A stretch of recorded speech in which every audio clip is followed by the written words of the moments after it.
Hola, podemos empezar ya, así se van uniendo Hola, Mile. después. ¿Me escuchan bien?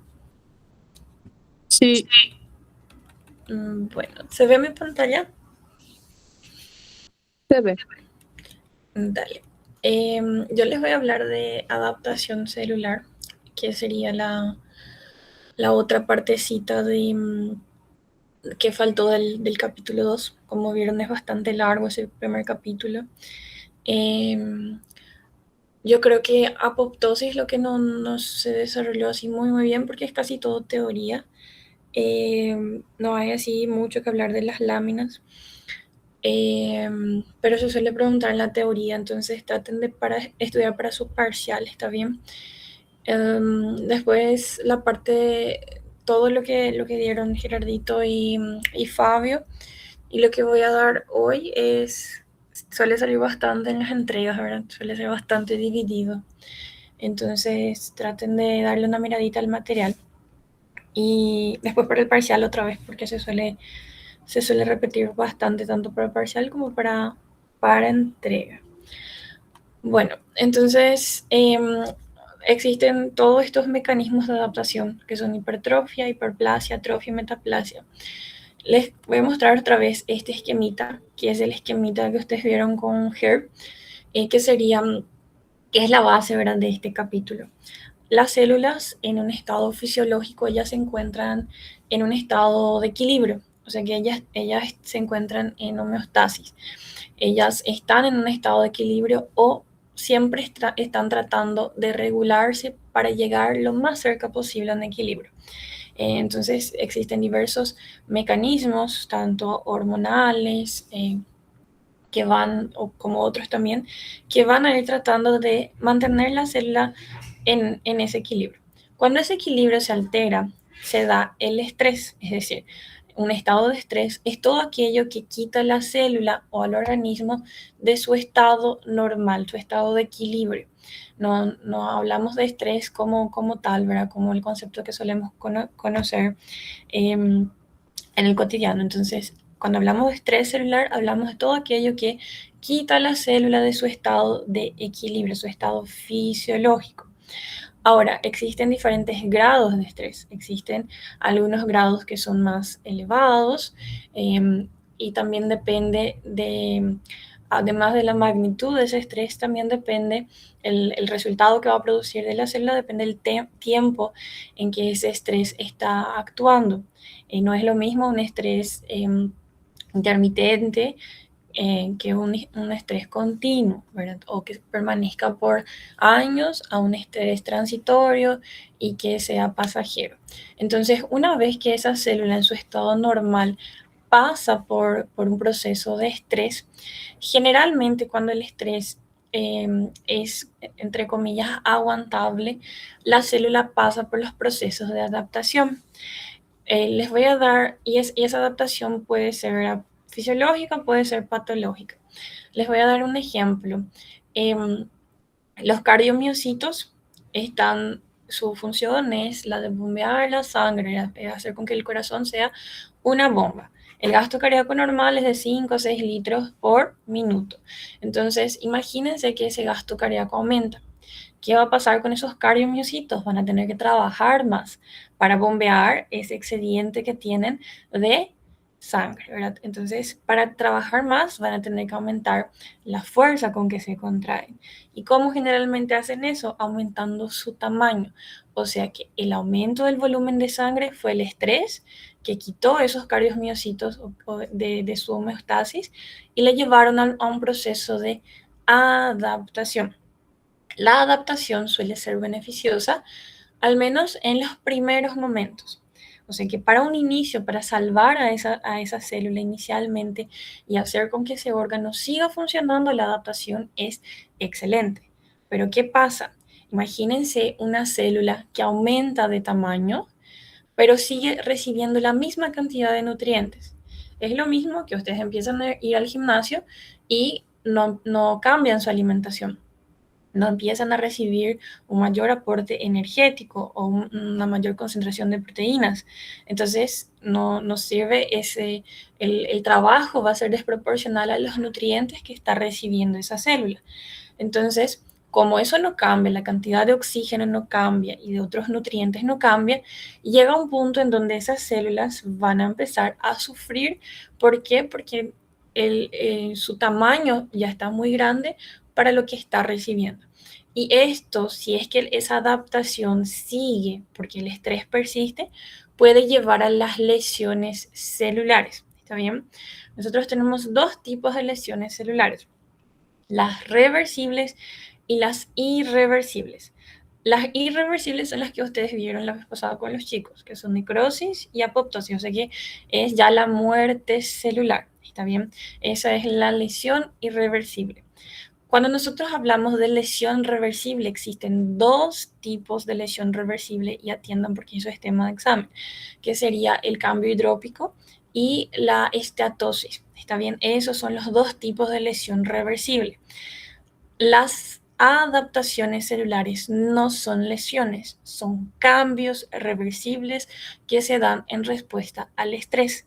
Muchas veces en el examen se les coloca como trampa de que la adaptación es una lesión reversible, y no es así. Si bien la adaptación es un cambio reversible en respuesta al estrés, es decir, es un cambio que una vez que quitemos ese estrés o ese estrés desaparezca o disminuya su magnitud, nosotros podemos volver al estado normal de la célula. Pero eso no quiere decir que sea una lesión. Solamente hay lesión reversible cuando hablamos de los dos ejemplos que les mencioné.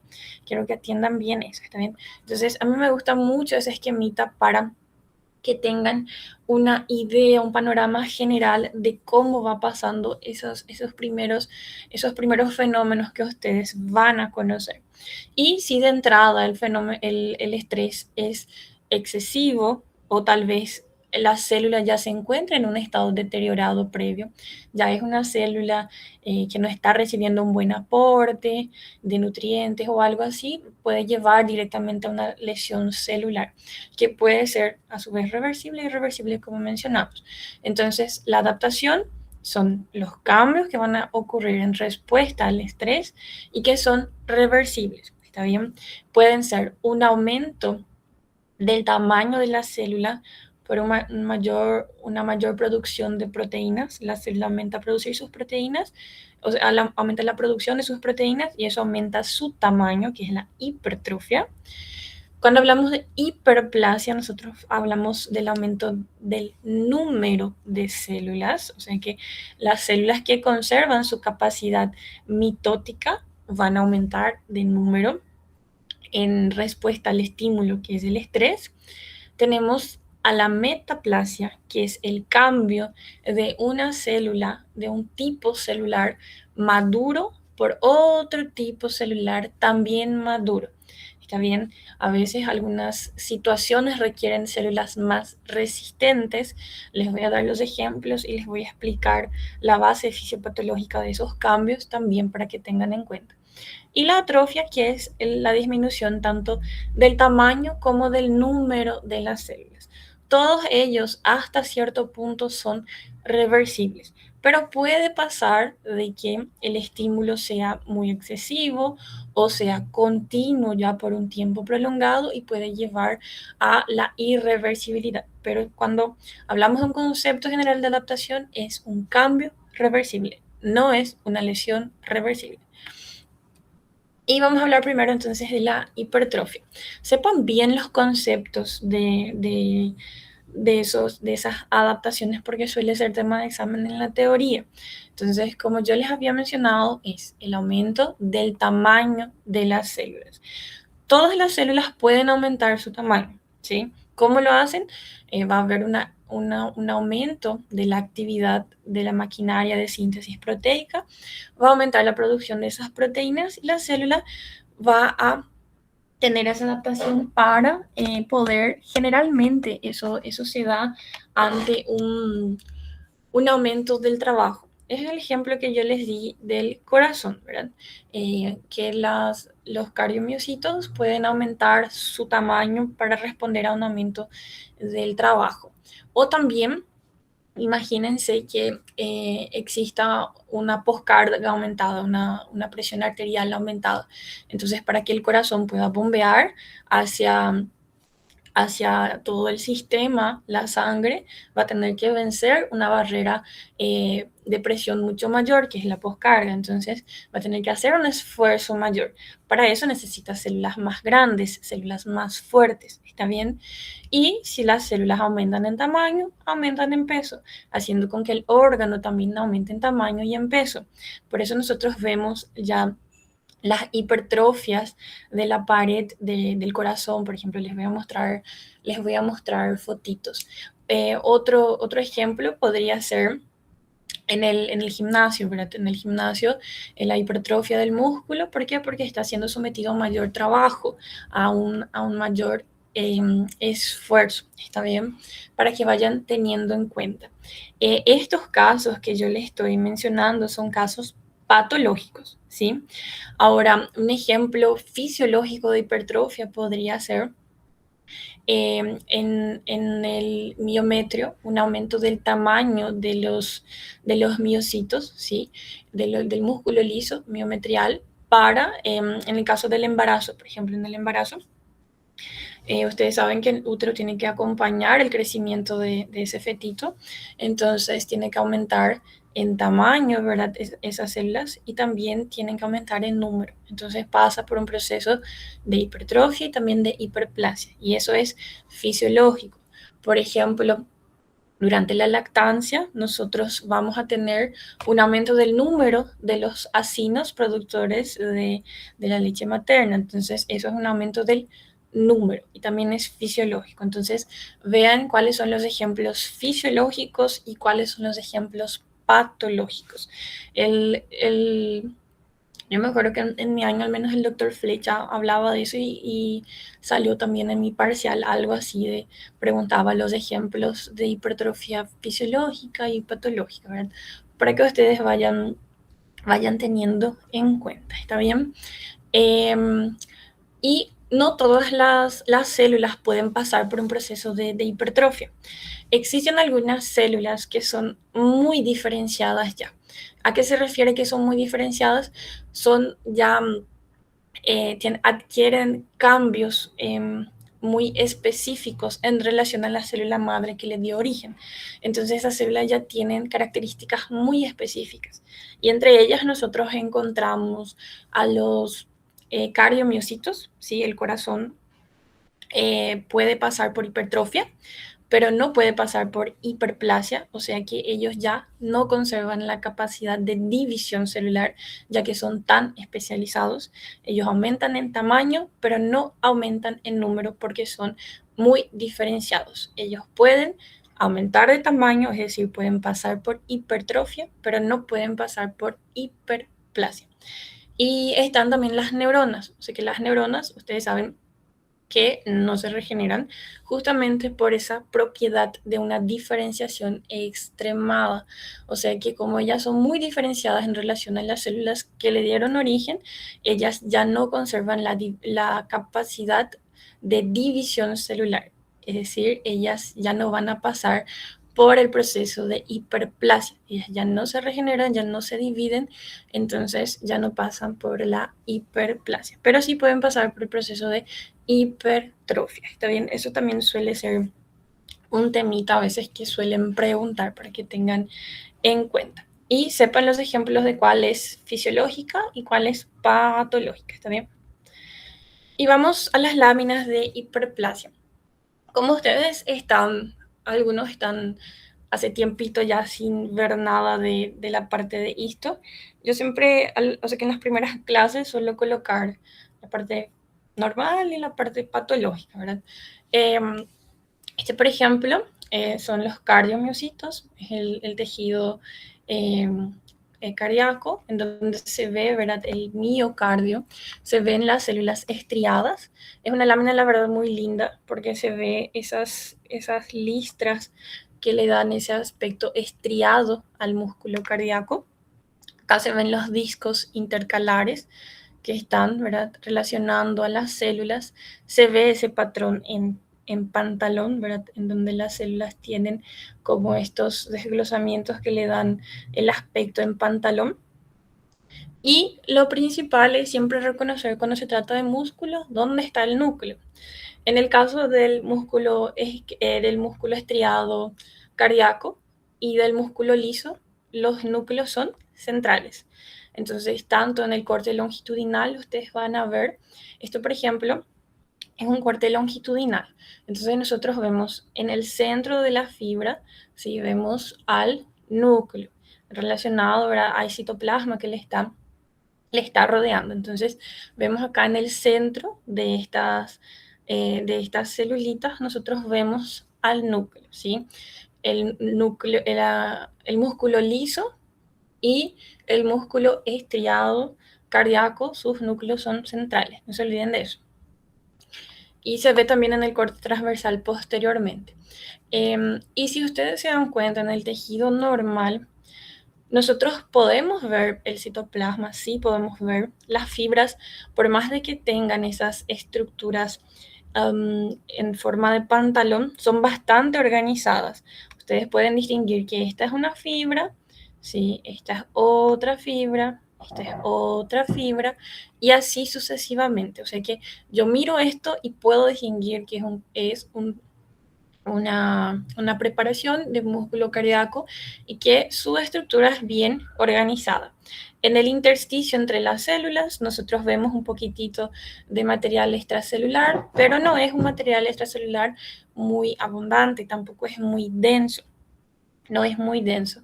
Hay algunas células, hay algunos vasitos también en el intersticio, tenemos algunas celulitas intersticiales, ¿sí?, del espacio extracelular. Hasta ahí todo tranquilo. Acá también hay un vasito, otro vasito, ¿sí? Se ven los vasitos.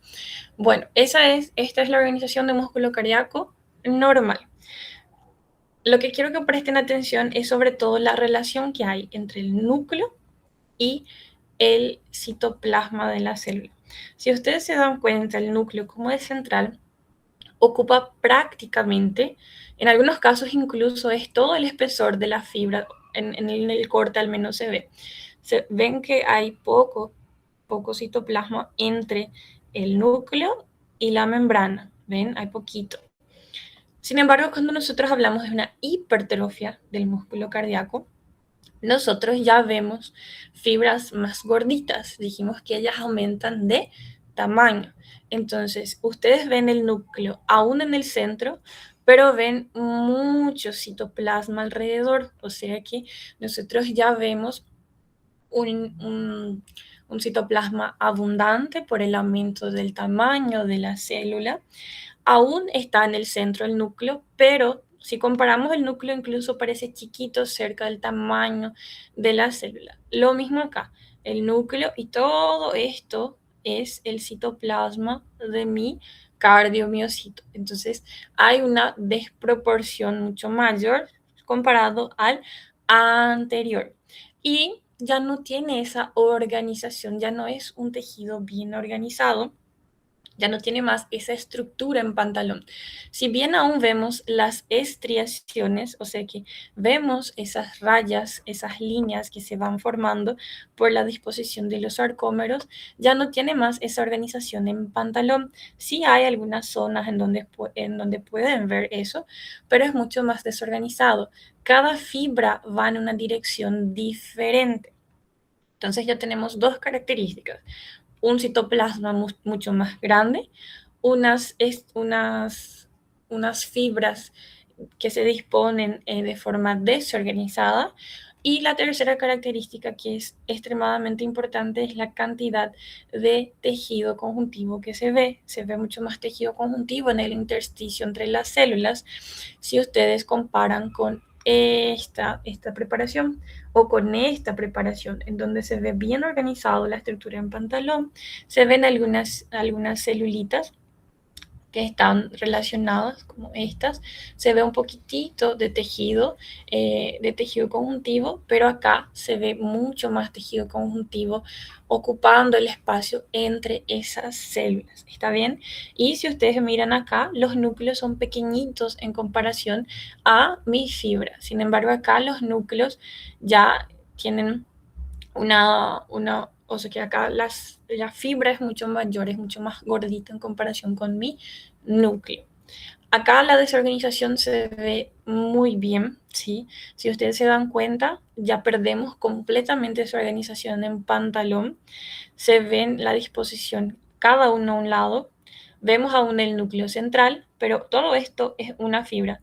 Todo esto es una fibra y el núcleo está en el centro y todo esto es su citoplasma. Entonces ustedes ven cómo esa proporción es muy diferente al tejido bien organizado. Y hay mucho tejido conjuntivo en el intersticio.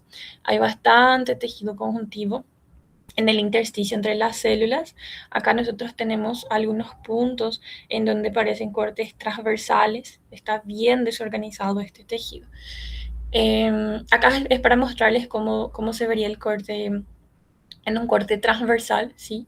Se ve, ¿verdad? El núcleo ocupando una pequeña proporción nada más de toda esa estructura y se ven bien las estriaciones. Hay bastante tejido conjuntivo ya un poquitito más organizado de lo que era acá, que era mucho más laxo.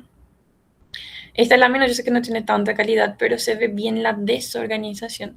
Se ve como el núcleo está en el centro de la fibra en corte longitudinal, pero tenemos un citoplasma muy abundante porque las células son muy grandes. Y se ve esa desorganización.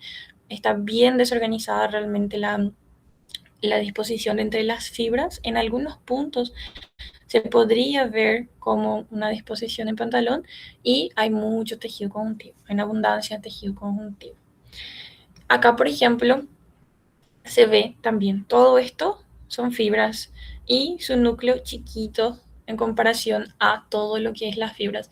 Y se ve acá también las estriaciones, se ven súper bien acá las estriaciones, ese patrón medio listrado. Acá se ve el tejido conjuntivo, ¿sí? Eh, el núcleo, como hay una actividad importante de la célula, puede dispersar bastante su cromatina para el proceso de síntesis proteica posteriormente. Eh, y se ven totalmente desorganizados, ya no reconocemos el patrón, el patrón en pantalón, que es el patrón clásico de los patólogos, ¿verdad? Pero sabemos que esto es un músculo estriado cardíaco, porque vemos las estriaciones y porque los núcleos son centrales. Si fueran núcleos centrales con un músculo liso, iba a ser el músculo liso, ¿verdad? Y si habían los núcleos periféricos, iba a ser el músculo estriado esquelético. Y en anatomía patológica ahora entra lo micro y lo macro. O sea que ustedes ven desde afuera hacia adentro. ¿Está bien? En la hipertrofia, al menos, el espesor normal de la pared, cuando hablamos del espesor de la pared del corazón, ustedes saben que el ventrículo izquierdo suele tener un espesor mayor que el derecho porque está sometido a presiones mayores. En AP ustedes tienen que reconocer también mirando cuál es el ventrículo derecho y cuál es el izquierdo. Una forma rápida, porque ustedes no van a ver las cosas normales, van a ver todo ya, todo patológico, todo feo. Entonces, una forma rápida, porque los doctores no siempre colocan así izquierdo, derecho. A veces ellos giran para confundirnos en las entreguitas. Entonces, una forma rápida de reconocer es que el ventrículo derecho tiene forma de D y el ventrículo izquierdo tiene forma de O. En este caso, nosotros vemos una hipertrofia miocárdica del ventrículo izquierdo. Y es una hipertrofia que abarca todo el espesor, es concéntrica, abarca todo el espesor del ventrículo izquierdo. Generalmente el espesor de la pared del ventrículo izquierdo en su mayor espesor en el tabique suele ser hasta 1.5 centímetros. ¿Y cómo ustedes van a saber eso? Generalmente se muestran así las reglitas. Y si ustedes ven, esa reglita está ahí por algo. Entonces, esta reglita muestra que hay un espesor de 2 centímetros en esta pared, o sea que está aumentada. Hay una hipertrofia miocárdica. Solo hipertrofia, no hay hiperplasia. Y si ustedes ven esas zonas más claritas, ¿se acuerdan que yo les mostré que había mucho tejido fibroso? Entonces esas zonas más claritas van correspondiendo a tejido fibroso que se va depositando. También sus músculos van a ser bastante ya más desarrollados, ¿verdad? Porque están dispuestos a ese aumento de trabajo, que puede ser, por ejemplo, por un aumento de presión. El ventrículo derecho también puede pasar por hipertrofia. El izquierdo es más frecuente, ¿verdad? Por la hipertensión arterial, pero el derecho también puede pasar. Puede ser secundario a una hipertrofia del izquierdo o puede ser por alteraciones pulmonares, ¿verdad? Por hipertensión pulmonar o patologías. Van a ver más adelante que se correlaciona mucho corazón y pulmón en AP, al menos tienen que estudiar muy bien los dos juntos porque tienen mucha relación. Acá, por ejemplo, también se ve del izquierdo, pero acá es asimétrica. Acá, por ejemplo, es simétrica, todo está engrosado en la misma medida. Y acá hay una predominancia del tabique, hay una predominancia del engrosamiento del tabique y le da una forma, la luz supuestamente tiene una forma de plátano, ¿verdad? Pero esto es más para adelante, solo para que ustedes vean que hay un engrosamiento. Obviamente toda la pared está engrosada, pero hay un mayor espesor de la pared del septo en comparación con esto, ¿sí? Y el ventrículo derecho, ustedes ven que no está tan delgadito como acá, ¿sí? Pero hay un espesor aumentado y bien marcado en el ventrículo izquierdo. Y ellos les pueden proyectar eso y preguntar, ¿verdad? ¿Qué tipo de adaptación se ve acá? Y ustedes tienen que saber que solamente va a poder haber hipertrofia, no hiperplasia, porque el cardiomiocito no hace hiperplasia. Después, también les puede preguntar, suele ser trampita, ¿verdad? Si se puede colocar en la macroscopía, se observa una lesión reversible y les ponen verdadero y falso y realmente no es una lesión, es un cambio adaptativo que sí es reversible, pero no es una lesión, ¿está bien? Esta imagen yo sé que está muy feita, pero se ve bien también el aumento del ventrículo izquierdo. Como yo sé que esto es el izquierdo, porque tiene esa forma más circular. Por ejemplo, acá no está dispuesto en izquierdo-derecho, ¿verdad? Entonces, yo sé reconocer que esto es el ventrículo izquierdo, ¿sí? Acá, por ejemplo, el ventrículo derecho ya tiene un buen espesor también en su pared, ¿verdad? Y si ustedes se dan cuenta, cuando se engruesa la pared, el engrosamiento se va haciendo generalmente hacia adentro y disminuye la luz, va disminuyendo la luz de la cavidad del ventrículo, entonces eso también puede generar una insuficiencia de la bomba porque va a recibir un menor volumen de sangre. Este, por ejemplo, yo sé que todavía no tocamos hiperplasia, pero en este caso específico, hay los dos ejemplos. Generalmente la hiperplasia se puede acompañar de hipertrofia. La hiperplasia es el aumento en el número de las células, ¿está bien? Pero existen casos en los cuales no van a luego ocurrir los dos al mismo tiempo, que son en el corazón y en las neuronas. ¿Por qué? Porque son células ya muy especializadas, como les mencioné, que solo pasan por hipertrofia y no hiperplasia. Esto, por ejemplo, es una microscopía normal de una arteria muscular, una arteria pequeña.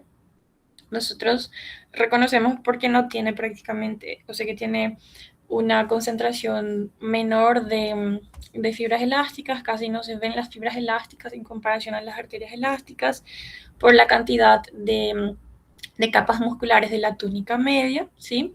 Y porque las arterias pequeñas se suele ver bien su estructura, o sea que su luz se ve así completamente, ¿verdad? Incluso acá ustedes ven esta, esta porción más interna, que sería la túnica íntima, y esta zona bien clarita, bien serpentiginosa, sería, ¿verdad?, la membrana elástica interna. Y acá ya empieza la túnica media. Si, yo siempre al comienzo me gusta que se compare mucho para que ustedes vuelvan a arrancar a ese mundo del HI, ¿verdad? Yo sé que muchos de ustedes si fueron instructores, si estuvieron viendo, pero es importante que ahora vuelvan a mirar, busquen diapos de los doctores o de los instructores y no tengan miedo de ver cómo era lo normal, porque cuesta un poquitito entrar en ritmo. Entonces, ¿cómo vemos que acá hay algo alterado? Si nosotros comparamos una otra arteria, uno, acá no existe luz, acá sí existe luz, acá prácticamente no existe luz, así que desapareció. ¿Pero por qué desapareció? Miren la cantidad de capas musculares que aparecieron acá en la túnica media, siendo que acá no era tan abundante. Incluso si ustedes ven, los núcleos parecen mucho más aplanaditos. ¿Por qué? Porque si ustedes tienen un buen ojo y se imaginan con mucha creatividad, ven que se ve mucho más rosadito. El citoplasma es mucho más abundante. Si bien acá nosotros prácticamente vemos núcleo y los citoplasmas se superponen, acá nosotros vemos mucho más citoplasma. ¿Por qué vemos mucho más citoplasma? Porque además de un número de las células musculares y entonces de capas de esta pared, también tuvimos un aumento en el tamaño de las células. Entonces acá hubo tanto una hiperplasia como una hipertrofia. Y ahí piensan, bueno, ¿qué tipo de músculo es este? Ah, es músculo liso. El músculo liso sí puede pasar por hiperplasia y por hipertrofia al mismo tiempo. Entonces, acá hay tanto hiperplasia como hipertrofia. Este, por ejemplo, es un tejido pulmonar que se ve que está luego bien alterado, se ven los tabiques alveolares muy, muy celulares, un proceso bien alterado. Entonces, esta arteria ya estaba comprometida acompañando al resto del tejido, ¿verdad? Para que tengan en cuenta entonces. Esta también es el mismo ejemplo de esta, pero en una lámina muy fea, ¿verdad? Prácticamente no se ve luz y acá sí se ve bien la hipertrofia. Además de ver varias y varias capas de células musculares, ven como toda esta porción que no tiene núcleo corresponde al citoplasma de la célula muscular lisa. Entonces aumentó de tamaño y aumentó de número también. El útero gravídico también tiene esa capacidad de pasar por hiperplasia y por hipertrofia. Eso sí es un proceso fisiológico. Su hipertrofia es un proceso fisiológico, ¿sí? Acá ustedes ven la estructura normal del miometrio. Ustedes ven que prácticamente nosotros no vemos citoplasma, son solamente los núcleos más alargaditos. Y cuando miramos en la estructura de la hipertrofia, ya se ve mucho más el citoplasma. ¿Cómo comparamos? Acá solamente se ve el núcleo y una pequeña línea alrededor de ese núcleo. Acá nosotros vemos también ese núcleo más alargadito, más fusiforme, y vemos mucho citoplasma alrededor, mucho citoplasma alrededor de la fibra. Entonces acá hubo aumento de tamaño, ¿está bien? Y el aumento del número también se evidencia en el miometrio, para que tengan en cuenta. ¿Alguna duda en cuanto a hipertrofia? Milia, yo tengo una duda. Sí. En esa hipertrofia uterina, ¿van a poner luego si es eso, tipo la imagen para que señalemos qué es? Porque eso es lo que yo no entiendo también. ¿Cómo Y, así? y tipo, por ejemplo, van a poner abajo que es un útero o algo así. No, ustedes ya tienen que reconocer por esto, la verdad. Ah, O sea que puede ser, ¿verdad? Porque acá no se ve tanto. Al menos tienen que saber diferenciar entre un músculo liso y un músculo estriado. sí, eso sí. Tipo esas cositas al menos sí. Obviamente, ¿verdad? Si les colocan solo así, puede ser cualquier músculo liso. No hay forma que ustedes sepan que es un endometrio, un útero, ¿verdad? Porque no van a poder ver el endometrio o algo así para comparar. Pero si les coloca algo así, tienen que saber que es el corazón, por las características que les dije. Núcleo central, estriaciones, ¿está Sí, bien? ese sí se entiende mejor, pero esa imagen que pusiste No, realmente. este no, ¿verdad? Si es que sale o algo así, se colocaría, ¿verdad? Una microfotografía del biometrio y ahí podrían preguntar cuáles son los procesos de adaptación, para que ustedes sepan que hay hipertrofia, hiperplasia, si puede ser fisiológico, puede ser patológico, puede ser fisiológico, ¿verdad? Es uno de los pocos que tiene esa adaptación fisiológica.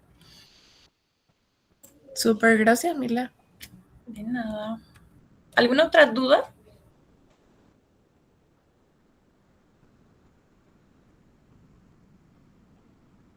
Bueno, voy a continuar entonces.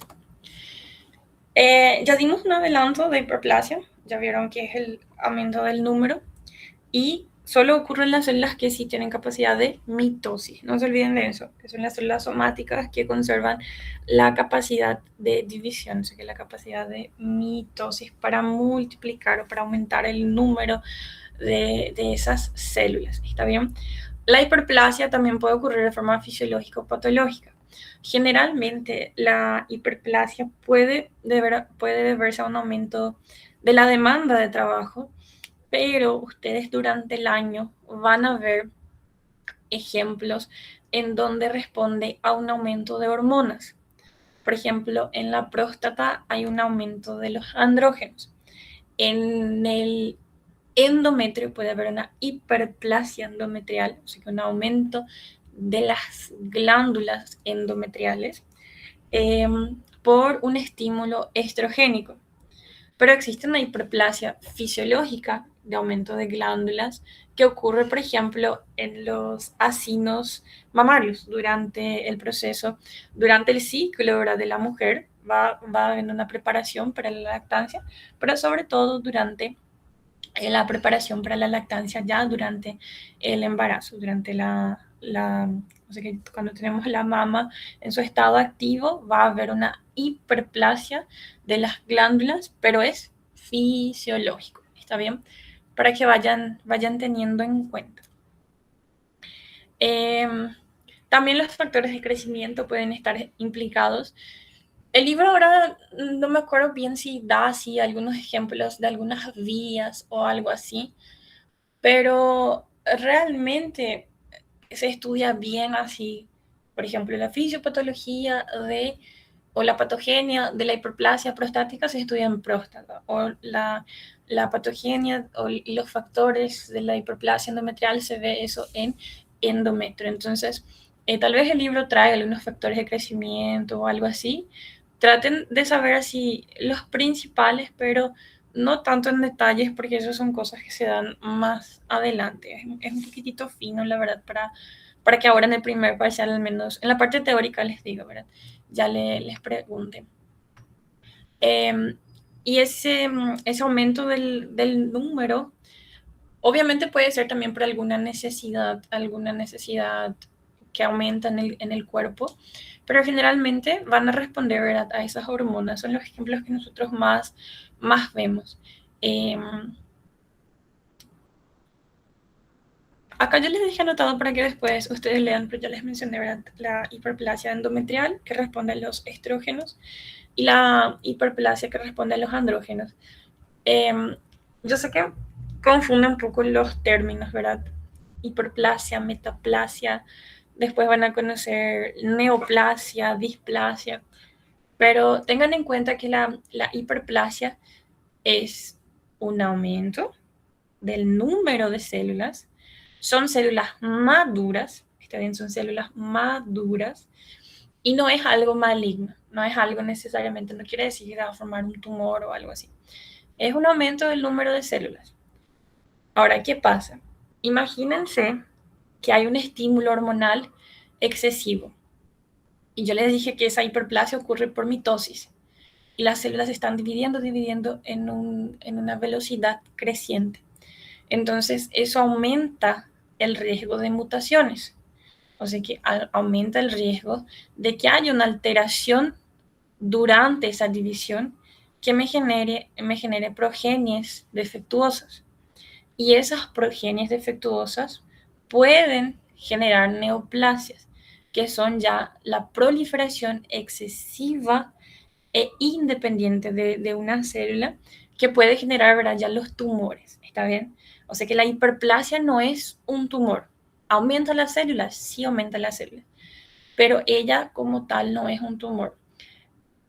Puede predisponer, puede, por eso que les dije de que como acelera mucho la mitosis, puede mutar la mitosis. Porque imagínense que ustedes tienen que hacer muchas cosas a la vez y tienen que entregar rápido. Probablemente algo va a salir mal porque están haciendo de forma muy acelerada. Imagínense que están tipeando algo y tienen que tipear así rápido. Sí o sí, unas cuantas palabras van a escribir mal. Ahora piensen en eso, apliquen eso a la mitosis. En algún momento algo va a salir mal porque está siendo muy rápido, muy estimulado. Entonces, la hiperplasia no es nada maligno y no es a un cáncer ni nada así. Pero como acelera ese proceso, ese ciclo celular, entonces puede predisponer. Puede predisponer no quiere decir que siempre va a llevar a eso. ¿Les dejé en claro eso? Sí, todo claro. Bueno, más adelante ustedes van a tener esas clases y ahí van a aclarar bien esos conceptos. Acá está para que ustedes puedan tener después, ¿sí? Entonces vamos a las láminas de hiperplasia. Bueno, acá por ejemplo, si se ve el endometrio, se ven las glándulas endometriales, se ve el estroma, un estroma muy, muy celular. Y yo sé que es un poquitito complejo eso, porque realmente a veces miran y dicen, pero yo no veo diferencia, pero les voy a dar así algunos detalles. Es más fácil cuando ves el normal y el patológico, ¿verdad? Pero les voy a dar algunos detalles que les tienen que hacer prender la lamparita cuando ven esos tipos de láminas. Uno es la luz de las glándulas. Acá es chiquitito. Cuando hay una hiperplasia, la luz suele estar aumentada. Lo principal es el aumento del número de glándulas. O sea que en un mismo momento nosotros vamos a ver muchas glándulas a más de lo que vemos en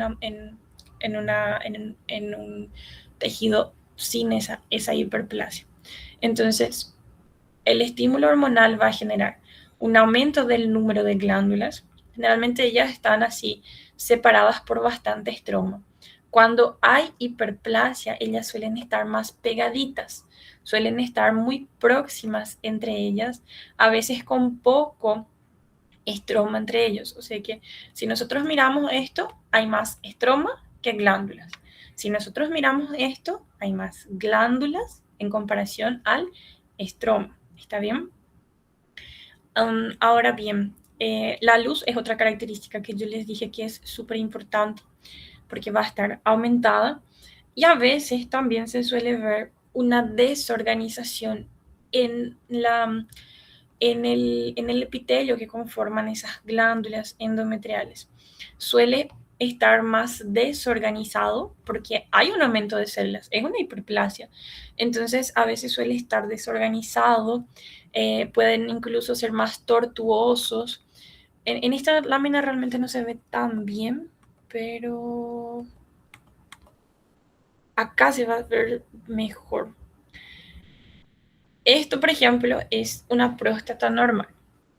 Su estroma, un estroma bastante fibroso, ¿sí? Acá nosotros vemos un epitelio simple, columnar, en donde nosotros vemos una determinada organización de sus células, ¿sí? Y ven como hay bastante estroma entre una glándula y otra. Acá nosotros ya vemos poco estroma, glándulas bien pegadas, muchas glándulas, y ya empiezan a ser más desordenadas. Ven como que se apilan los núcleos celulares y es en varios puntos. Acá parece un poquitito apilado por el corte, pero acá en varios puntos hay ese apilamiento entre núcleos. Esto, por ejemplo, esto ni siquiera es una zona en donde medio que se dobla, como acá, y hay muchos núcleos apilados, o sea que uno arriba de otro. ¿Por qué? Porque hay un aumento en el número de las células. Entonces, así nosotros podemos reconocer que hay una hiperplasia. Hay un apilamiento de los núcleos celulares. Es una glándula mucho más desorganizada, si una glándula mucho más desorganizada, aumenta el número de ellas y se ven como ellas están mucho más próximas, están pegaditas, están como que espalda con espalda, así pegaditas. ¿Por qué? Porque hay un aumento en el número de esas glándulas. Se ve mejor de lo que se veía acá porque no tiene tanta nitidez, ni se ven los núcleos. Este, por ejemplo, es una macroscopía de una hiperplasia del endometrio. Ven cómo forman como unas lengüetas así. ¿Por qué? Porque hay un aumento del número de células, que aumenta el número de glándulas, que aumenta ese espesor del endometrio. ¿Está bien? Eso es la macroscopía de una hiperplasia endometrial. Y nosotros acá vemos una glándula mamaria activa, ¿sí? Una glándula mamaria activa, una glándula mamaria inactiva. Lo mismo, es una hiperplasia, pero es fisiológica. Esto es una hiperplasia ya patológica, responde a hormonas. Esto es una hiperplasia fisiológica porque es un paso de una glándula mamaria inactiva a una glándula mamaria activa. Vemos acá poquitos acinos, sus acinos son pocos celulares, su luz no es muy abundante. Acá nosotros vemos un aumento de los acinos que aumenta el número de lobulillos también.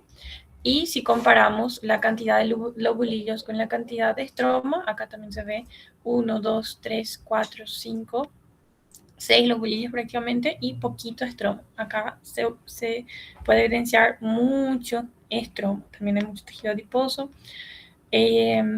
Y la luz acá lo que me delata que esto está en actividad, ¿sí? Está una luz bien aumentada y también si ustedes observan, ven que es más oscuro, se ve un lila bien oscuro acá en algunos puntos y eso es por el apilamiento de esas células que se da por el aumento del número, ¿está bien? Acá, por ejemplo, se ve menos celular esos acinos. Sabemos que son células estas porque ese puntillado bien oscuro son los núcleos celulares. Acá se ven así, se ve pero no se ve tanto como acá. Esta es una macro, acá una macro de la hiperplasia prostática. Esto sería una próstata sin la hiperplasia. Y acá se ve cómo en el endometrio se formaban esas lengüetas que yo les mostré. Acá se forman nódulos, ¿sí? Todos estas sobreelevaciones que ustedes ven son los nódulos hiperplásicos que se forman por el aumento de las glándulas prostáticas. Las glándulas tubuloalveolares prostáticas van aumentando y van formando estos nódulos, ¿está bien?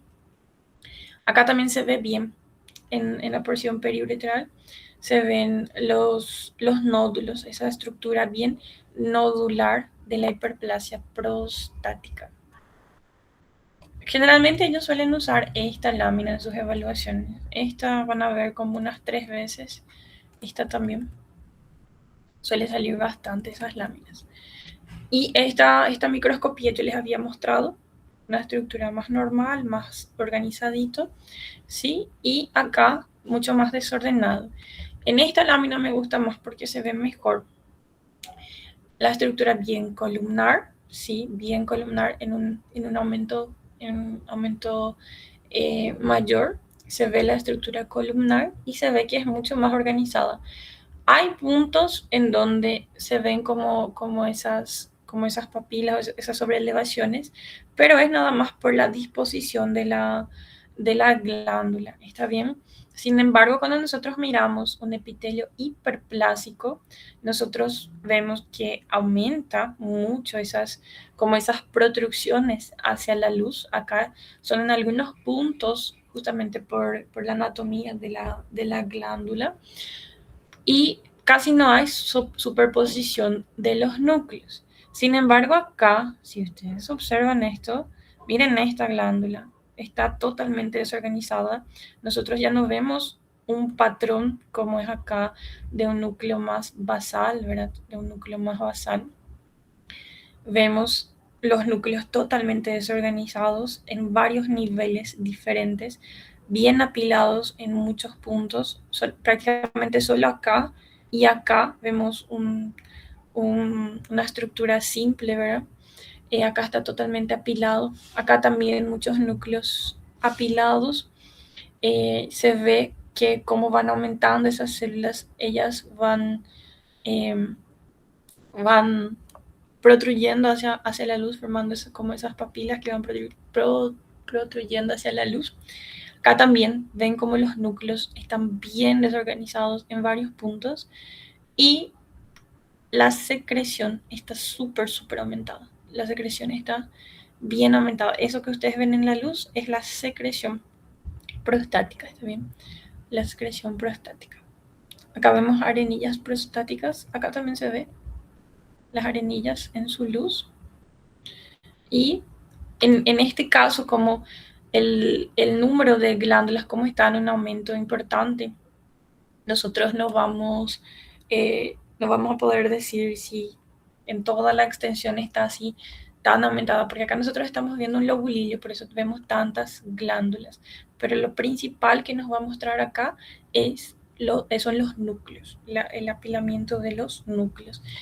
En AP ustedes tienen que prestar atención en eso. AP la verdad que es más complejo que esto por eso, porque hay varios aspectos que tienen que tener en cuenta para reconocer una lámina.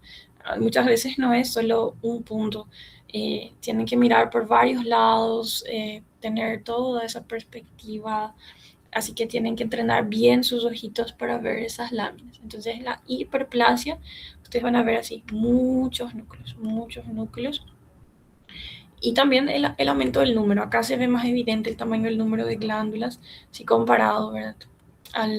A este, pero es por el aumento. La atrofia es lo contrario de la hipertrofia. En la atrofia nosotros tenemos una disminución del tamaño y también puede ser también del número de las células. Puede darse por desuso, puede darse por una disminución del aporte de nutrientes, puede incluso ser por una compresión, y como los otros que nosotros vimos, o puede ser por una disminución del estímulo hormonal. También puede ocurrir, por ejemplo, el endometrio suele atrofiarse después de la menopausia, justamente por una ausencia del estímulo de los estrógenos, ¿verdad? Cuando nosotros tenemos una baja en los niveles hormonales femeninos, entonces el endometrio, como el estrógeno es el que genera esa proliferación endometrial, que no es lo mismo que la hiperplasia. La proliferación es para regenerar el endometrio. La hiperplasia ya es una proliferación excesiva por un exceso de estrógeno. Eso también se suele preguntar en el examen. Y la atrofia entonces va a ser por una ausencia o por una disminución de ese estímulo. Lo mismo puede pasar, por ejemplo, por puede pasar con órganos en desuso, ¿sí? Si hay una lesión nerviosa y ustedes dejan de usar un miembro, se van a atrofiar esos músculos. En este caso, por ejemplo, el doctor Schultz suele decir que si es por lesión nerviosa, ya hay que considerar la atrofia irreversible de una, ¿verdad? Porque por más de que no sea su concepto, según él, al tener una lesión nerviosa ya es directamente irreversible. Entonces, atiendan si es que, bueno, la otra Karen les va a tomar la entrega, ¿verdad? Entonces, pero atiendan siempre quién les va a tomar entrega para ver cómo van a considerar las respuestas. ¿Está bien? Y los casos de atrofia fisiológica, nosotros tenemos la atrofia endometrial en la menopausia, tenemos la atrofia uterina, o sea que todo ese miometrio que se hipertrofió y pasó por una hiperplasia durante el embarazo, en el posparto debe atrofiarse para volver a su estado normal o cerca de lo que era antes del embarazo. Y también ustedes saben que hay una atrofia en las células del timo. Eh, no hay tantas láminas de atrofia, por ejemplo, a veces suelen poner así las macros, ven como nosotros vemos acá los músculos, se ve bien el relieve muscular en este caso, y en este se ve bien, o sea que mucho más fino por la atrofia. Esa sería una atrofia por desuso, generalmente por lesiones nerviosas, ¿verdad? Son casos en donde la lesión que se produjo en las neuronas son irreversibles. Y la atrofia, como ya no hay una forma de volver a estimular eso, y va a terminar, va a llegar en un punto en donde el estrés que genera esa adaptación de atrofia, eh, como la célula se deja de estimular, entonces va disminuyendo el número de organelas, de proteínas, y de a poco va disminuyendo su aporte nutricional para adaptarse a eso. Y va a llegar un punto en donde va a llegar a la muerte celular, ¿verdad? Porque ustedes saben que si el estrés persiste, lleva, ¿verdad? A la irreversibilidad, otra vez a la lesión irreversible. Y para compararles, ¿verdad? La hipertrofia, que es lo que ustedes consiguen con el aumento del trabajo, ya sea con los deportes, ya sea con el gimnasio. Entonces vemos la comparación de los dos, atrofia y hipertrofia. Y esa es la microscopía de la atrofia. Esto, por ejemplo, es un corte transversal, ¿sí? Es un corte transversal de un músculo estriado esquelético. ¿Cómo yo sé que esto es esquelético? Porque sus núcleos son periféricos. Son varios núcleos y son núcleos periféricos, ¿sí? Un núcleo, acá por ejemplo hay uno, dos núcleos, tres, cuatro y son periféricos. Por eso yo sé que es estriado esquelético. Si ustedes notan en la estructura acá de su núcleo, es mucho más aplanadito. Pero si ustedes ven estas celulitas que están acá, que son las células atróficas, ven cómo es esto en rosado, es el citoplasma, y este sombrerito lilas que se ve es el núcleo. O sea que el núcleo se ve más esférico cuando hay atrofia. ¿Por qué? Porque es la diferencia entre proporciones que hay entre tamaño del citoplasma celular y del núcleo. Entonces, para que tengan en cuenta, son celulitas atróficas, son células chiquitas, en donde prácticamente no se ve el citoplasma, en algunos casos se ve casi el núcleo nada más. ¿Está bien? La atrofia es un proceso adaptativo que es reversible, pero si el estímulo sigue, puede convertirse en un proceso irreversible. Y estas células son las células normales, ¿sí? Por la proporción con el núcleo citoplasma, se pueden dar cuenta de eso. Y estas son los filetes ya atróficos. Lo más probable es que con el tiempo estos filetes también pasen por el proceso de atrofia. Acá, por ejemplo, se ve perfectamente las estriaciones del músculo, súper bien también un corte transversal, en donde se ve bien las estriaciones, se ven los núcleos, 1, 2, 3, 4, tal vez un quinto núcleo periférico, ¿sí? Los núcleos periféricos de la estructura. Y si comparamos con los miocitos que están alrededor, son mucho más chiquitos y sus núcleos son prácticamente el tamaño de su citoplasma y son más esféricos. Acá son más aplanados. Entonces tenemos miocitos normales, miocitos atróficos. Acá se ve un poquitito más de lejos, ¿verdad? Acá también tenemos las fibras musculares normales. Sabemos que es estriado porque se ve ese patrón de estrías. Y los núcleos periféricos, núcleos múltiples y periféricos.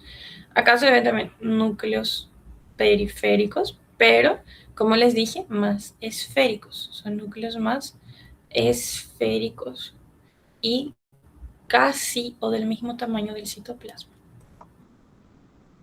Esto también suelen mostrar los doctores, que sería una atrofia cerebral, generalmente en las enfermedades degenerativas, en donde nosotros podemos ver que hay un aumento en los surcos, cómo va atrofiando las estructuras neuronales. Entonces nosotros tenemos un aumento en los surcos y las circunvoluciones van a ir disminuyendo. Eso sería un cerebro sano y esto sería ya un cerebro atrófico. Esto también se suele preguntar.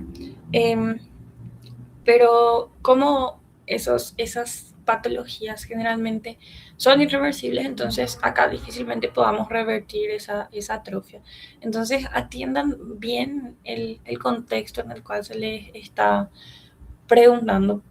Por ejemplo, si ustedes, eh, imagínense que se rompieron su brazo y se quedaron con yeso durante 3 semanas. Puede ocurrir de que cuando se quiten ese yeso, su brazo esté más delgadito por desuso de sus músculos. En ese caso, esa atrofia va a ser reversible, pero si es una lesión neurológica, ya va a ser más difícil, o sea que no van a revertir ese proceso. Esto, por ejemplo, es la atrofia testicular. Se suele ver y se suele dar otra vez cuando se da testículo masculino. Y siempre se olvidan de volver a mirar esto. Entonces, no se olviden porque se suele preguntar a veces la parte de atrofia testicular. Puede ocurrir con la edad, puede ocurrir en procesos patológicos, como por ejemplo cuando hay criptorquidia, cuando no descienden los testículos por esa diferencia de temperatura a la cual debería estar expuesto el testículo, entonces puede pasar por un proceso de atrofia.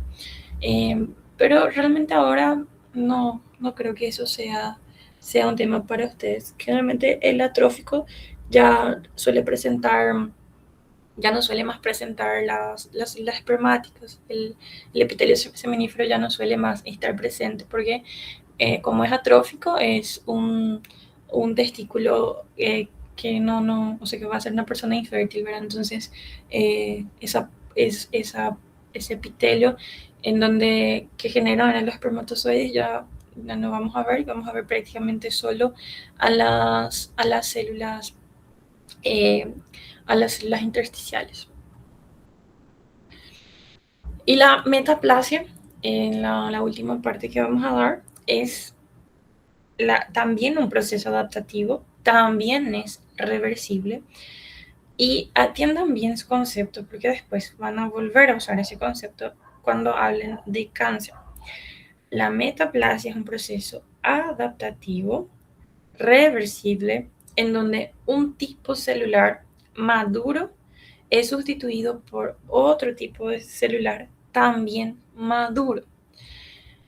¿Por qué les hago recalcar eso? Porque después, cuando hablemos de lo que sería displasia, ustedes van a ver que es la sustitución de un epitelio maduro por un epitelio inmaduro. Está viendo una célula inmadura, mejor dicho. Entonces, en la metaplasia nosotros sustituimos una estirpe celular madura por otro tipo de célula, pero también madura. Esos tipos de adaptación suelen ser muy importantes cuando cada sistema está adaptado para una función específica. Incluso diferentes órganos en un mismo sistema tienen funciones y están preparados para tener contacto con algo específico, ya sea el pH, ya sea algunas partículas, que les voy a ir dando el ejemplo. Entonces, cuando ese epitelio es expuesto a un estímulo para el cual no fue diseñado o no está preparado, ocurre esa adaptación en donde las células van a, van a experimentar ese cambio hacia un tipo celular que sí pueda resistir a ese estímulo, es decir, un tipo celular más resistente. Por ejemplo, el epitelio respiratorio, que es un epitelio cilíndrico, pseudoestratificado, tiene cilios para, para barrer esas partículas y evitar que lleguen a los alveolos, está, y es mucosecretante, es mucosecretor para proteger nuestras vías aéreas. ¿Sí? El moco protege nuestras vías aéreas, los cilios protegen a nuestras vías aéreas. Pero nuestras vías aéreas están diseñadas para un aire limpio. Pero ¿qué pasa? En zonas de polución, en personas tabaquistas que exponen sus vías aéreas a ese humo, el cual no está preparado, las vías aéreas no están preparadas para ese humo, o en las personas que consumen el cigarrillo electrónico, exponen sus células a una temperatura y a partículas para las cuales las células no están preparadas, no son resistentes. Esas células cilíndricas, ciliadas, no están preparadas para eso. Entonces, ¿qué pasa? Hay un cambio de ese tipo celular a un tipo celular más resistente.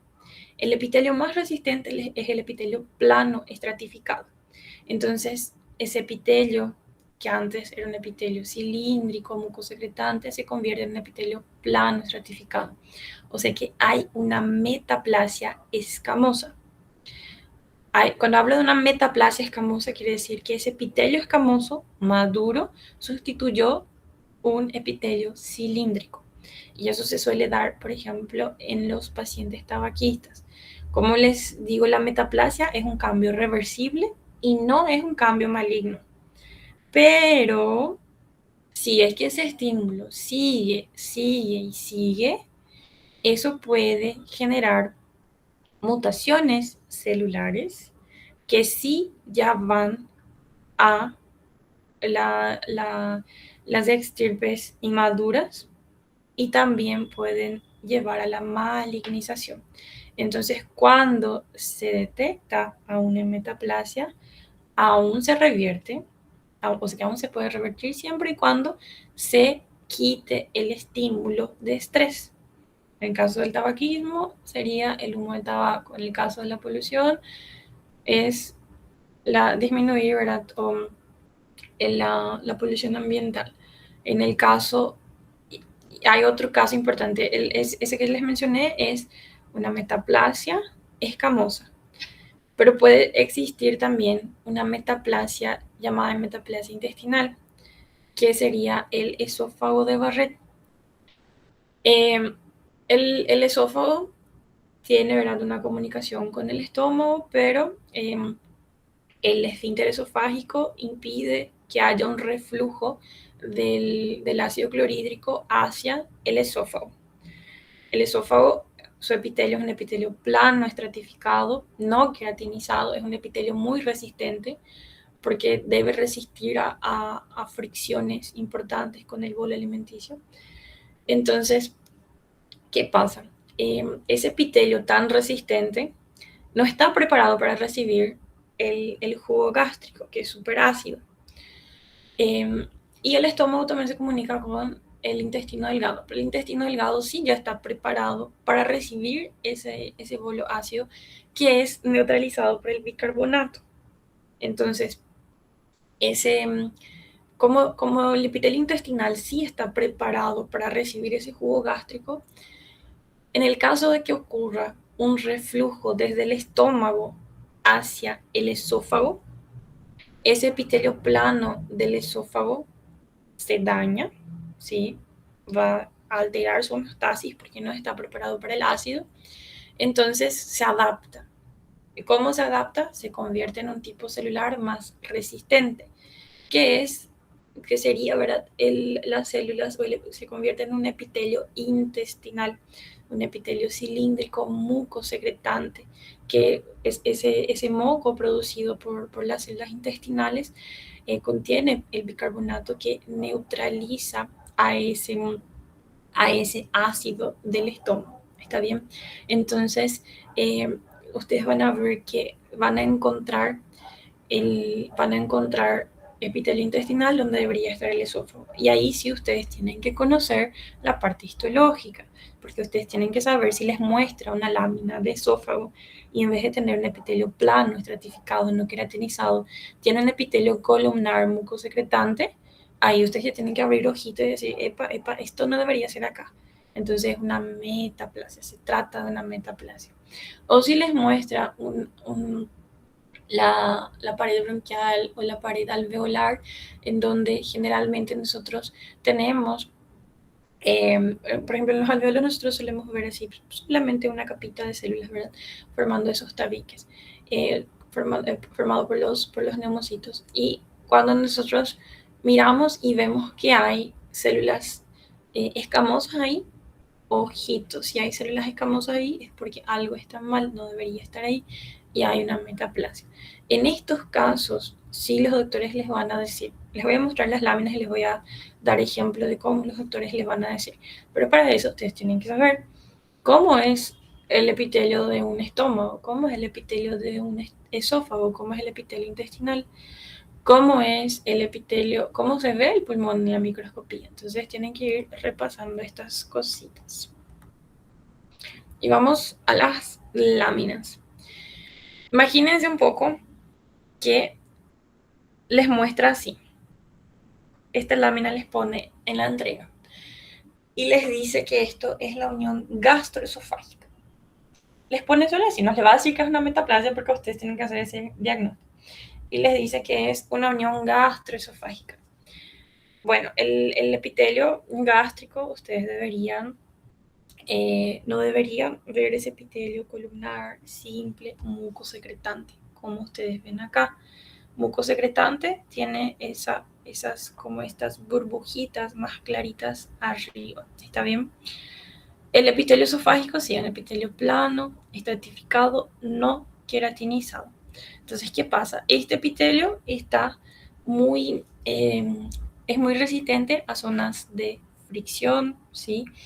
Eh, entonces, por eso ustedes van a ver en esas zonas como la piel, el esófago, van a ver en la vagina, en el exocervix, van a ver ese tipo de epitelio. Ahora, cuando se trata de la unión gastroesofágica, nosotros no deberíamos ver un epitelio intestinal acá. Entonces, si es que en la unión, en la transición entre los epitelios nosotros vemos un epitelio intestinal, quiere decir que este epitelio pasó por una metaplasia y como esa metaplasia me generó un epitelio columnar, es una metaplasia columnar. En el esófago específicamente se llama esófago de Barrett o metaplasia gastroesofágica, en donde por el reflujo gastrointestinal el epitelio esofágico, ¿sí?, se transforma en un epitelio intestinal. Esto no es maligno, eso es reversible, pero si el estímulo, el reflujo sigue, sí puede llegar a malignizar y puede generar entonces, eh, puede generar, por ejemplo, un cáncer glandular adenomatoso, ¿verdad?, en el esófago. No creo que les pregunten, o sea que pueden preguntarle si quieren, tipo les puede poner una flecha y preguntar cuál es el esófago y cuál entonces, o sea, cuál sería el epitelio esofágico, ¿verdad? Tendría que ser el epitelio normal esofágico, pero realmente no creo que les hagan eso porque ya se supone que saben, ¿verdad?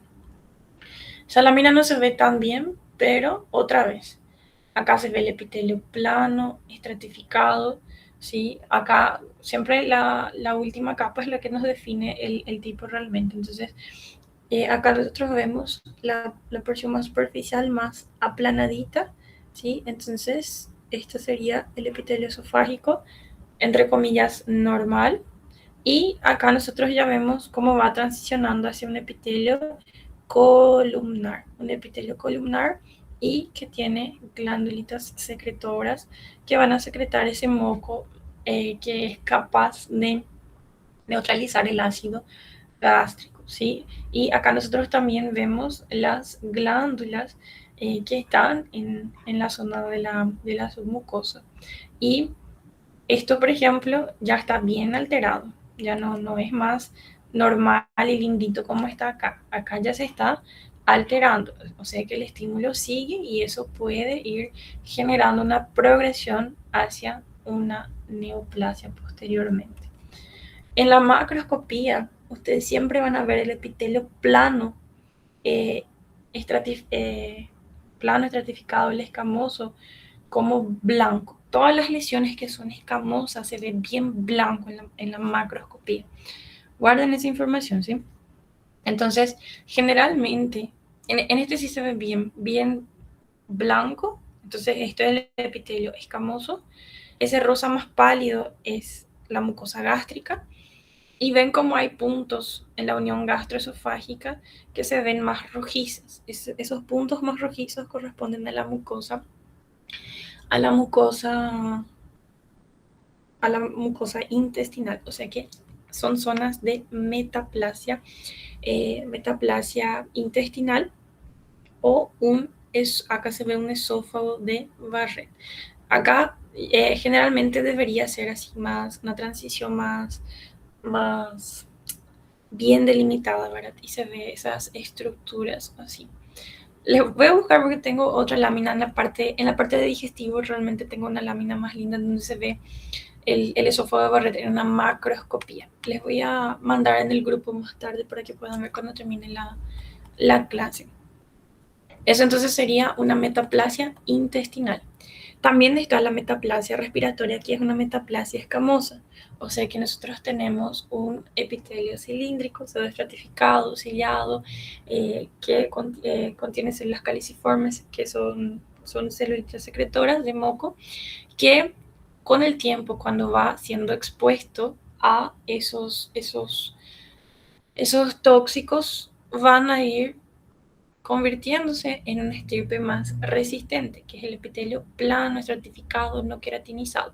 Acá está en el punto de transición, pero lo que nos importa es esto. Ahora imagínense que en la entrega le sale esto. O sea, en la entrega le sale así. Le sale esta imagen y les coloca la microfotografía corresponde a la siguiente microfotografía pulmonar corresponde a. ¿Cómo ustedes van a saber? Ahí ya les dijo que es pulmonar. ¿Cómo ustedes van a saber qué es lo que es eso? Porque ustedes tendrían que saber por histología que el epitelio que nosotros tendríamos que ver, el epitelio respiratorio es un epitelio cilíndrico, pseudoestratificado, ciliado, con células caliciformes. Pero nosotros acá no vemos eso. Nosotros vemos acá las células más basales, que son las células madres que van regenerando, pero acá arriba nos muestran las células planas. Acá incluso hay esas uniones específicas luego que tenían las células escamosas. Entonces, esto es un epitelio escamoso. Y si hay un epitelio escamoso en el pulmón, se trata de una metaplasia.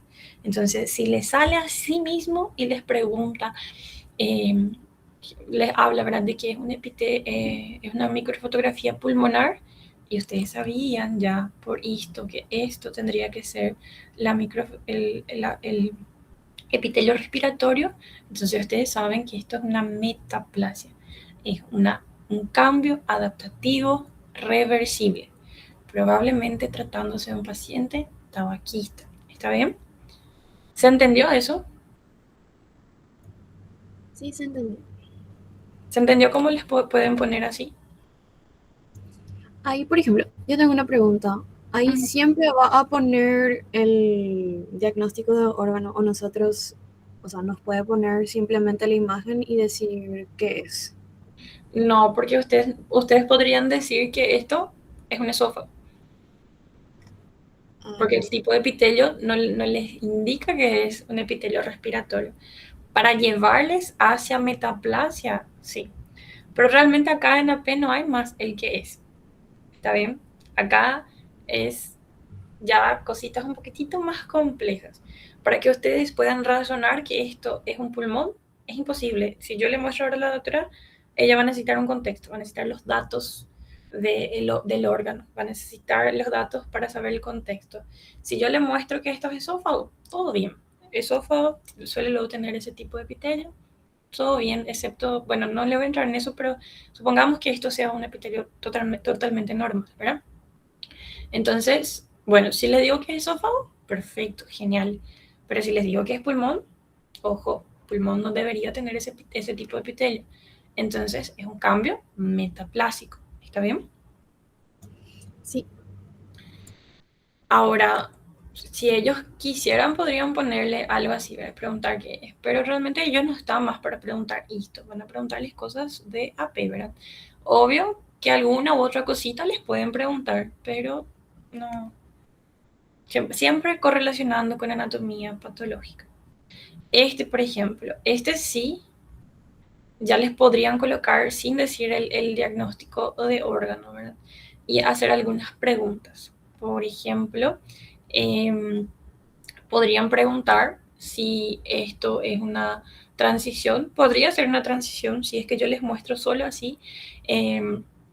Sin decir, podría ser, pero ¿qué pasa? Un epitelio cilíndrico ciliado se ve, ¿verdad?, en el epitelio respiratorio y una transición columnar a escamosa, donde ustedes podrían ver, por ejemplo, entre el ecto y el endocervix, pero en el endocervix no hay cilios, entonces sería raro. Entonces no podría ser esta una unión epitelial, una transición epitelial normal, si van a razonar eso. Entonces, pero es muy difícil que les ponga así. Lo que les pueden poner es, tipo, les pueden preguntar si es un cambio reversible, si es, cuál es el tipo de adaptación, si esto ya es una lesión y aún no es una lesión, es una adaptación. ¿De qué tipo? Una metaplasia. ¿Esto ya es maligno? No, eso es reversible aún. ¿Sí? Es el cambio de un tipo celular al otro. Entonces yo estoy cambiando y realmente esa transición de ciliado a escamoso solo vamos a ver en el pulmón. Entonces ya sabemos que se trata de una metaplasia escamosa. ¿Está bien? Esto es una metaplasia escamosa. ¿Se entiende eso? sí se entiende. Ese es lo mismo, pero esto sí ya está más feito. Este año van a aprender lo que significa atípico, ¿verdad? Eh, cuando supongamos que esto sea un fumante y esa persona ya fuma a 10 años y se le identifica la metaplasia y bueno, se le identificó la metaplasia, se le advirtió que debería dejar los hábitos tóxicos y no dejó y va progresando y ya empiezan a aparecer células feas, células malas. Eso me indica de que está mutado ya, eso ya está a un pasito de ser malo. Y les quiero mostrar. ¿Pueden ver mi cosito? Sí, Esto, por ejemplo, es un tejido pulmonar. Acá nosotros vemos los alveolos aparentemente normales, sí, se ven los neumocitos, estructuras más aplanaditas, otras un poquitito más cúbicas, que habían esas diferencias que ustedes ya vieron. Y si ustedes ven acá, estas son células escamosas. Así se ven bien las células escamosas. O sea que si yo identifico, esta lámina está hermosa, si yo identifico alveolos y opa, acá hay estructuras escamosas.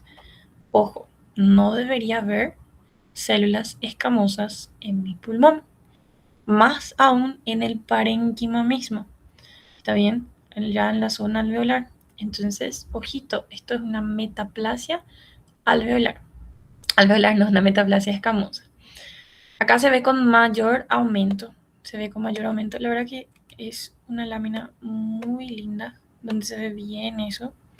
Se ve acá las celulitas escamosas. Acá también se ven las células escamosas. Y ustedes van a ver ahora en AP que cuando se generan células escamosas en un parénquima, ellas suelen formar, cuando ellas maduran bien, es decir, cuando ellas están bien diferenciadas, cuando están bien diferenciadas porque están bien maduras, ellas suelen formar esto. Esto se llaman perlas de queratina. Entonces, si yo veo perlas de queratina, quiere decir que hay células escamosas. No se ve tan bien nomás las células escamosas, porque el enfoque acá es ver las perlas de queratina. Acá se ven las perlas de queratina. Quiere decir que hay una metaplasia escamosa. Se ve el alveolo y se ven muchas perlas de queratina entre las células escamosas. Acá se ve las perlas de queratina y estas son celulitas escamosas. Acá hay mitosis, sí, acá se están dividiendo y acá nosotros vemos las celulitas escamosas que no deberían estar acá. Acá se ve súper bien. Pero el principal, así que les digo que es bien para que ustedes vean, es este que se ve súper bien acá. Acá no hay perlas de queratina, pero se ve súper bien las células escamosas y el alveolo. ¿Está bien? Y eso es todo. Hay una metaplasia fisiológica, que es la metaplasia fisiológica entre la unión exo y endocervical, que se puede dar, que se llama zona de transformación. Pero eso ustedes van a dar bien el próximo año en gineco, entonces no se preocupen tanto por eso. Pero puede existir por si aparece por ahí. Y eso es todo.